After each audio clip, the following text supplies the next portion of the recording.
Coucou les copains, et ben me voilà de retour dans le centre de l'Argentine, dans la province de Mendoza, pour mon prochain défi qui va être de tenter l'ascension d'un sommet à plus de 6000 mètres. Je vous en dirai plus un peu plus tard.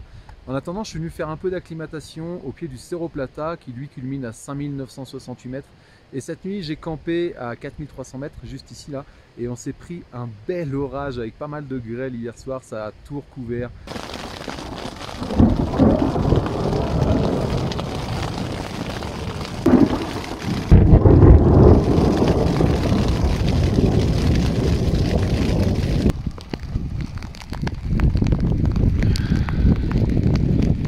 Donc là, il va falloir que je fasse sécher un peu tout mon matos.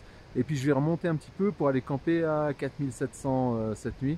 Et peut-être tenter l'ascension du Cerro Plata. On verra en fonction de la neige du coup. Bon, et ben les amis, ce matin je suis parti du campement ici. Je sais pas si vous le voyez, à 4280 mètres.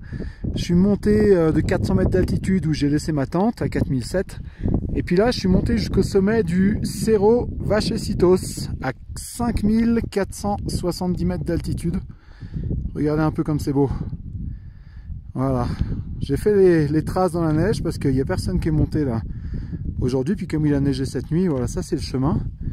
Mais je comprends pas bien parce que il y a 3 jours de ça, j'ai rencontré quelqu'un qui était monté ici qui m'a dit de la neige jusqu'au-dessus des genoux. Moi, ça n'a même pas été au-dessus des chevilles alors qu'il a neigé cette nuit. Donc bon, c'était assez facile au final. Et puis demain, je vais essayer le Cerro Plata que vous voyez là-bas là. Mais bon, bah là pareil, j'ai rencontré quelqu'un qui en descendait aujourd'hui, qui m'a dit de la neige au-dessus des genoux. Alors bon, si c'est comme ici, bah, on verra. Celui-là, il va être un peu plus haut, ça risque d'être un peu plus difficile, on verra demain. Et ben aujourd'hui, je suis parti marcher sur le sentier du Cerro Plata qui se cache là-bas derrière. Mais j'ai décidé de ne pas aller jusqu'au sommet. Je me suis arrêté à 5500 mètres. Pas à cause de la neige, mais à cause du mal des montagnes. Puisqu'effectivement, après mon ascension d'hier, quand je suis redescendu au campement, j'ai eu un petit peu mal à la tête. Donc aujourd'hui, j'ai décidé de la jouer tranquille et simplement de remonter à la même altitude. Mais c'est pas très grave parce que ce sommet, c'était pas vraiment un objectif. Le but de ces 5 jours, c'est juste de m'acclimater. Et je reste concentré sur le vrai objectif de cette expédition. Je vous le montre. Il est là-bas. Cette grosse montagne qui dépasse de toutes les autres là, c'est ça l'objectif. Et le maître mot de cette expédition, ce sera la patience.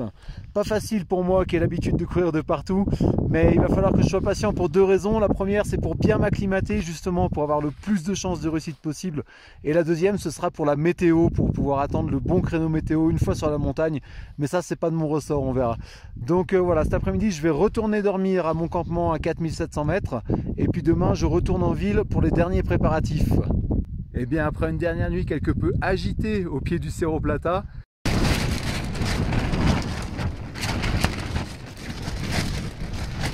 je suis retourné en ville 2-3 jours, le temps de faire les démarches pour obtenir mon permis, d'acheter toutes mes courses, de louer tout le matériel dont j'ai besoin, de préparer mes sacs. Et ce matin, j'ai pris un bus d'une durée de 4 heures jusqu'au parc provincial du Cerro Aconcagua, qui culmine à 6961 mètres, qui est le plus haut sommet d'Amérique et qui est donc l'objectif de cette expédition.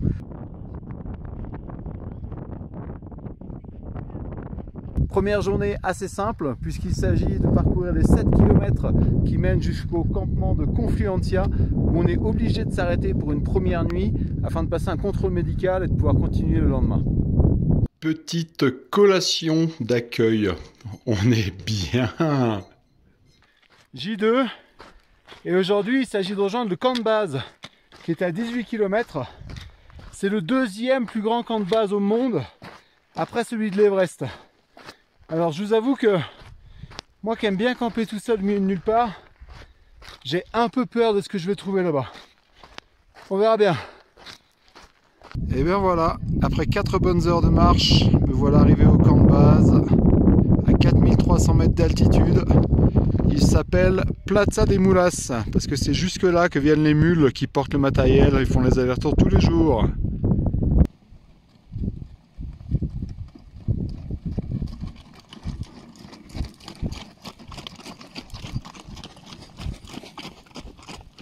Bon et bah ça y est, je me suis installé au camp de base avec une petite vue sympa. Vous remarquerez que j'ai troqué ma tente de randonnée pour une tente de haute montagne. Bon, elle est un peu plus spacieuse, mais elle est un peu plus lourde aussi. Elle fait 5,5 kg. mais au moins elle résistera au vent violent s'il y en a. Je vous fais un petit point sur les formalités administratives pour le permis. Il faut savoir que si vous souhaitez faire le permis tout seul, il vous coûtera 1 400 $. Si vous passez par une compagnie, vous en aurez plus que pour 850 $. Mais, il y a un mais, toutes les compagnies pour vous faire le permis exigent que vous leur achetiez un minimum de 500 $ de service. Donc bon, ça revient un petit peu près au même, mais au moins vous avez des services avec la compagnie. En l'occurrence, une mule pour amener votre matériel jusqu'au camp de base, et puis un petit peu de pension complète ou une nuit dans un lit ou ce genre de choses. Voilà. Moi à la base je comptais vraiment tout faire tout seul. Bon, j'ai été un petit peu du coup obligé de passer par une compagnie, et puis ça m'a évité de porter mes 43 kg de matériel jusqu'au camp de base, même si c'est ce que je comptais faire, mais bon, au final je me suis simplifié la vie. Donc je vous fais un petit point matos justement que je viens de récupérer là. J'avais chargé ce sac, j'avais chargé du coup 34 kg sur la mule, juste ma tente et le duvet qui est ici, un duvet moins 30 degrés, il y en a pour 8 kg. Là vous avez les chaussures pour l'ascension, pour le sommet, double coque pour pas avoir froid aux pieds parce qu'il va faire peut-être moins 20, moins 30 degrés. Les crampons, ici il y a un pantalon de ski et une grosse doudoune pour l'ascension avec les gants aussi, tout ça c'est juste pour l'ascension du sommet. Et puis là j'ai de la bouffe, là 12 jours de bouffe, la popote, le réchaud comme d'habitude, de l'essence. J'ai 2,5 litres d'essence pour faire marcher mon réchaud parce qu'il va falloir que je fasse fondre de la neige pour me procurer de l'eau. Un petit peu de Powerade à pas confondre avec les bouteilles d'essence. Et puis évidemment tout le petit matériel d'habitude, hein, la petite trousse de toilette, des vêtements, le matelas, enfin voilà, toutes ces choses là. 43 kg de matos en tout. J3 les amis, j'ai pris un peu de hauteur pour vous montrer l'étendue du camp de base. Voilà, à partir d'aujourd'hui, on rentre dans le vif du sujet. Alors je vous explique, au-dessus du camp de base, il y a 3 campements. Le premier à 5000 mètres, le deuxième à 5005 et le troisième à 6000. Depuis le camp de base, le sommet il est à peu près à 8 km et demi. Sauf qu'il va me falloir à peu près 5 à 6 jours pour y arriver. Parce qu'il va falloir porter tout mon matériel jusqu'au camp 3 en faisant différentes étapes. Et puis le temps de m'acclimater aussi. Donc là l'objectif du jour c'est de faire un portage jusqu'au camp 1.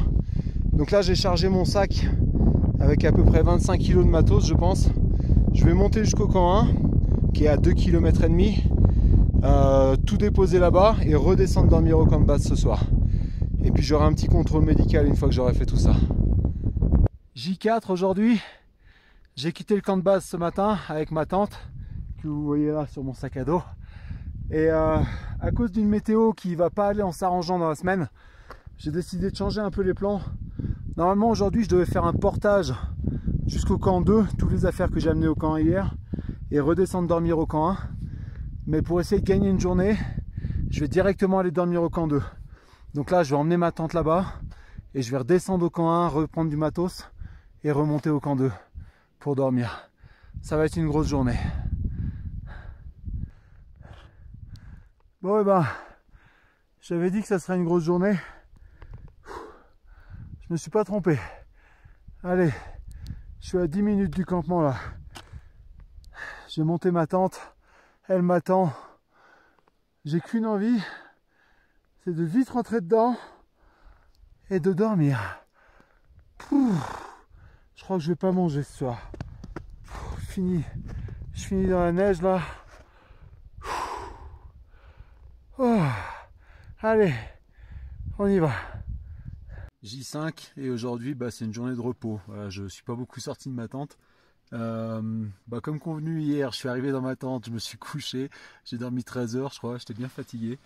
Et aujourd'hui je me repose et j'essaie de boire. Il faut boire beaucoup, il est recommandé de boire 4 litres d'eau, 4 à 5 litres par jour pour favoriser l'acclimatation. Ce qui fait que je pisse beaucoup aussi. C'est pour ça que j'avais acheté une bouteille de Powerade. Non pas que j'aime la boisson, je l'ai toujours pas fini d'ailleurs, elle est encore là. Mais c'est juste que ces bouteilles, elles ont un goulot un peu plus gros que les autres et du coup ça me permet de pisser dedans la nuit sans sortir de ma tente. Sauf qu'en fait elle fait qu'1 litre et je pisse à peu près 2 litres par nuit, je me lève 5 fois par nuit pour pisser. Donc ça ne suffit pas. Bref, je sais pas si je vais pouvoir tenter le sommet demain. J'hésite à le tenter directement depuis le camp 2. et pas aller dormir au camp 3 parce qu'après-demain je crois que la météo va pas être favorable, il y a beaucoup de vent. Il va falloir que j'aille faire un point météo avec le ranger du parc, là on va voir. Et si je peux pas monter, il va falloir que je redescende et que j'attende. Bon, j'ai parlé avec le ranger et voilà le topo. Ce soir il va neiger. Demain, belle journée avec un petit peu de vent. Après-demain, encore une belle journée avec un peu plus de vent. Et après ça, on enchaîne sur 5 jours de mauvais temps. Donc du coup, je renonce à l'ascension demain. Parce que clairement, je me sens pas assez acclimaté. Encore un peu fatigué. Donc aujourd'hui, tranquille. Demain, je vais monter au camp 3, je pense. M'installer tranquillement là-bas. Pour pouvoir tenter l'ascension après-demain depuis le camp 3. Voilà. Et là, je vais aller chercher de l'eau. Apparemment, ici, il y a une petite lagune où on peut trouver de l'eau, ce qui va m'éviter d'avoir à faire fondre de la neige. J6, et c'est pas la grande forme aujourd'hui. C'est le mal des montagnes qui frappe. Là, j'ai mal à la tête depuis cette nuit, là, toute la journée. Du coup, je suis pas monté au camp 3, je suis resté au camp 2 en attendant de voir si ça passait ou pas. Mais ça passe pas. J'ai quasiment rien bouffé de la journée. Là, il est 17 h. Je viens juste d'aller chercher un peu d'eau. C'était déjà une épreuve. Du coup, je pense que tenter l'ascension demain à 4 h du matin, ça va être compromis. Ça me paraît pas très raisonnable. Donc, à mon avis, je vais redescendre au camp de base demain et puis attendre que le mauvais créneau météo passe et puis retenter ma chance un peu plus tard. J7 et je suis redescendu au camp de base pour me reposer et retrouver un peu l'appétit. Et c'était bizarre parce que pendant que je descendais ce matin, je voyais tout le monde qui montait alors qu'on m'avait dit qu'il y avait 5 jours de mauvais temps qui arrivaient. Et en fait, la météo est capricieuse, elle nous joue des tours et a priori dans 3 jours, il y aurait un créneau météo pour tenter le sommet. Alors, c'est en fait le moins pire des jours à venir parce qu'on est quand même sur des vents à 50-60 km/h et des températures à moins 31 degrés au sommet. Mais le lendemain, on passe sur des rafales à 100 km/h et moins 37. Donc voilà, ce qui veut dire que je vais essayer de passer une bonne nuit de sommeil ici, bien me reposer et retenter l'ascension demain. Et pour dormir, j'ai eu un peu la flemme de monter ma tente. Je m'étais installé là la dernière fois. Et en fait, juste à côté, il y a une tente qui est montée, qui ne sert pas. Et en plus, il y a même un matelas à l'intérieur. Donc j'avoue, j'ai un peu fait le flemmard, j'ai rien dit à personne et je me suis calé là. Allez, demain c'est reparti. Cette fois on y croit. J8 et me voilà de retour au camp 2 que vous voyez là-bas. Je me suis installé. Le sommet quelque part là-bas derrière. Demain on va monter au camp 3 à 6000 mètres. S'approcher du sommet. Et puis là je suis revenu à mon petit coin d'eau préféré. Faire le plein. Il a gelé, heureusement il y a un trou pour pouvoir accéder à l'eau. Voilà, je suis monté tranquille aujourd'hui en 4h30 avec pause déjeuner au lieu de moins de 3 heures la dernière fois. Et pour l'instant ça va, je me sens bien, pourvu que ça dure. Je vous montre un peu le camp 2, les amis. Voilà, il y a une compagnie qui est installée là-bas, une autre compagnie ici avec leur tente. Voilà, moi je me suis mis tranquille au milieu, comme tout le monde. Et puis soudain,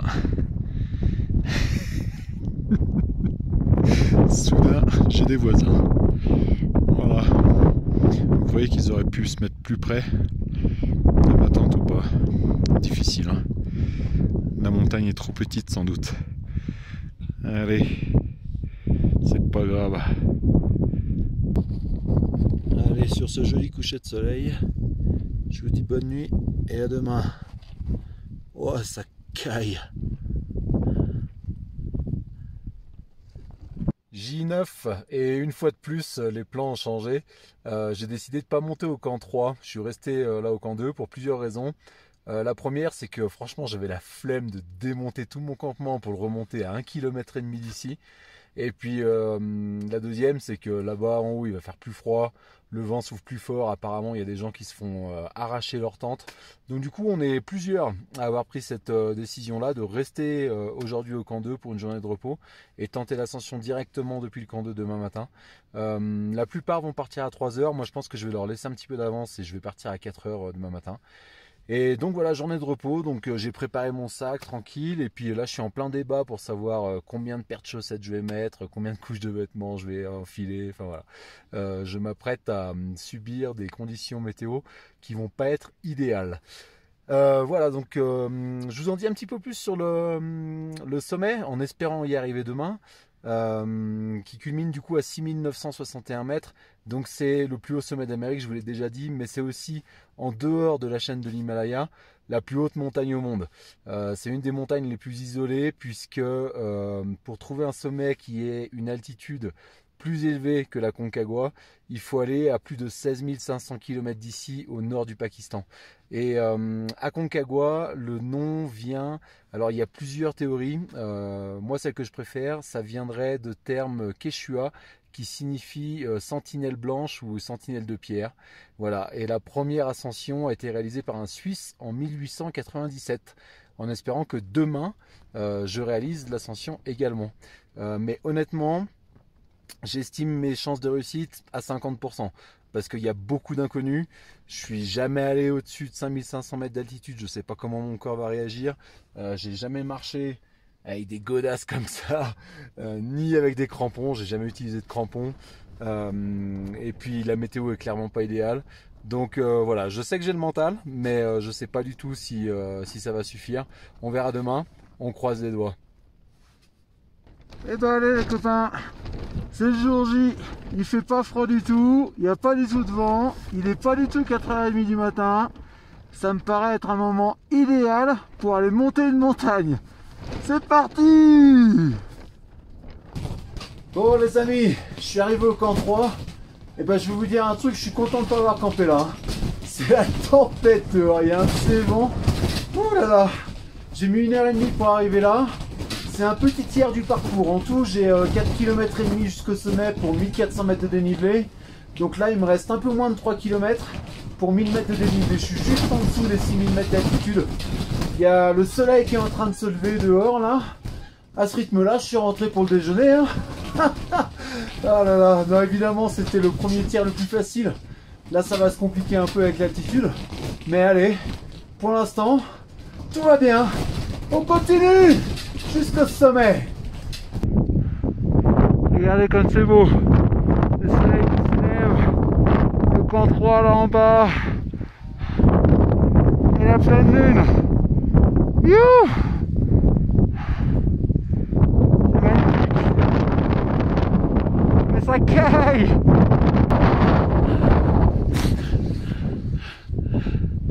Les amis, j'en chiale tellement c'est beau, putain. Oh bordel.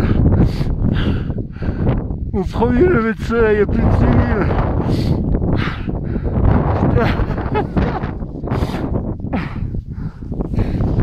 C'est magnifique.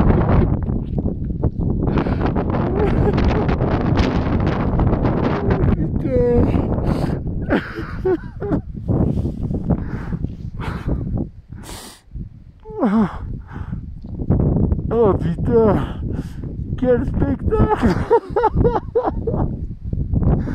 C'est trop beau. J'avance bien les amis, le sommet se rapproche. Et là, j'ai chaussé les crampons. Allez, c'est parti. Et ben j'y suis arrivé au sommet de la Concagua. Et en plus je suis tout seul. Wouh!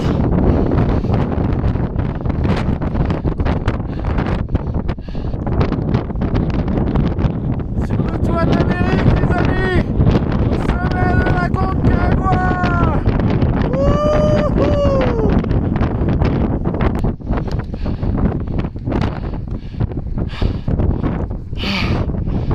Oh, allez, faut descendre maintenant.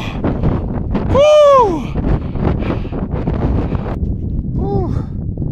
Et ben ça y est, 14 heures après on est parti, me voilà de retour au campement. Quelle journée les amis, quelle journée.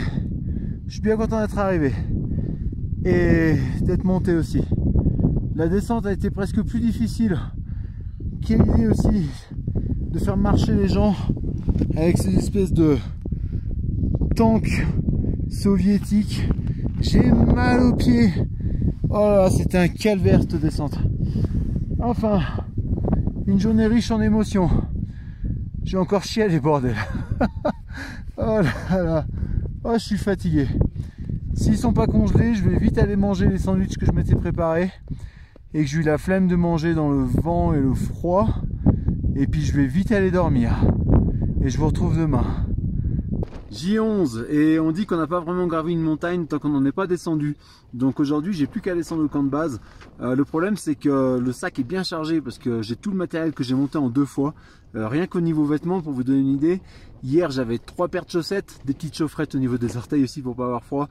J'avais un collant thermique, un pantalon de survêt, un pantalon de rando, un pantalon de ski, un t-shirt, un sous-pull, un pull, une veste de sport, une petite polaire, un coupe-vent et une doudoune. Voilà, rien qu'au niveau des habits, ça remplit déjà bien un sac. Plus tout le matériel évidemment. Et en plus de ça, il faut que je redescende tous mes déchets, puisque au-dessus du camp de base, il n'y a pas de poubelle. Alors bon, ça va, niveau bouffe, niveau déchets, j'ai que ça. Mais il faut aussi que je descende les déchets que j'ai créés. Et là, vous me voyez venir sur mon sujet préféré, le caca. Et oui, il faut aussi redescendre tout son caca du haut de la montagne jusqu'au camp de base, puisqu'il n'y a pas de toilette ici. Alors chaque compagnie a une espèce d'isoloir dans lequel les gens peuvent faire caca dans un sac poubelle, et la plupart laissent les sacs poubelles à côté de l'isoloir. Après je sais pas comment se démerdent les compagnies, s'ils descendent ça ou pas. Moi je joue le jeu à fond, c'est moi qui vais descendre mon caca. Donc j'ai fait ma petite collection ici de galettes toutes congelées là ce matin. Et puis quand on rentre dans le parc, on nous donne un sac numéroté, donc on doit tout descendre dans le sac. Voilà, en ce qui me concerne, j'ai pas utilisé l'isoloir de la compagnie. Pour moi, le vestibule de la tente faisait l'affaire.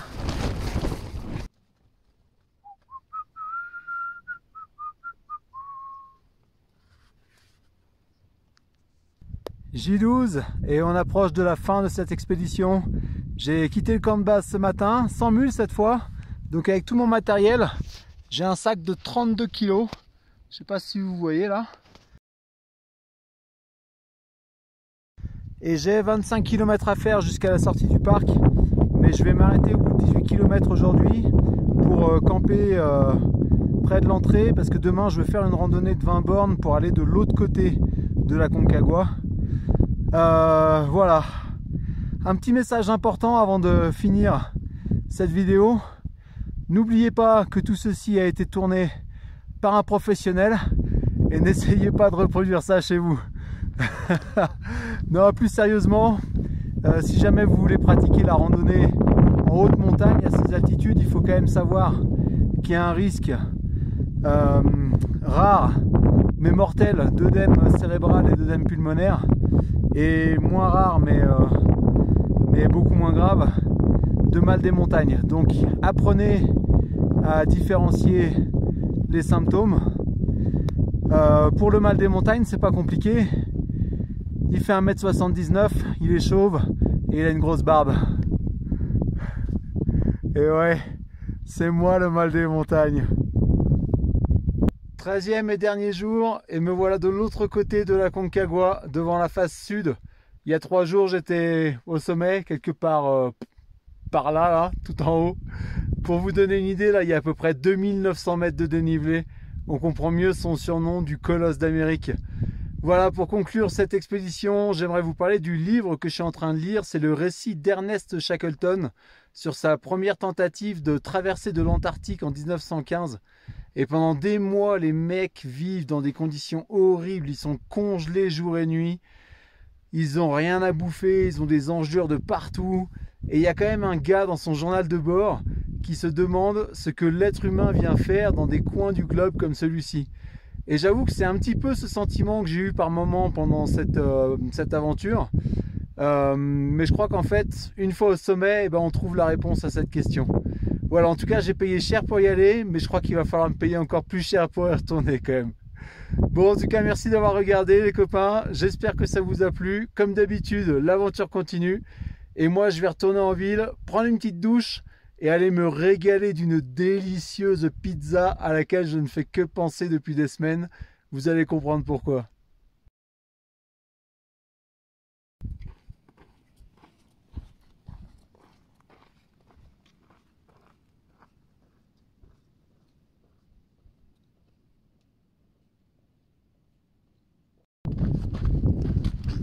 pizza, pizza, pizza, pizza, pizza, pizza, pizza, pizza, pizza, pizza, pizza, pizza, pizza.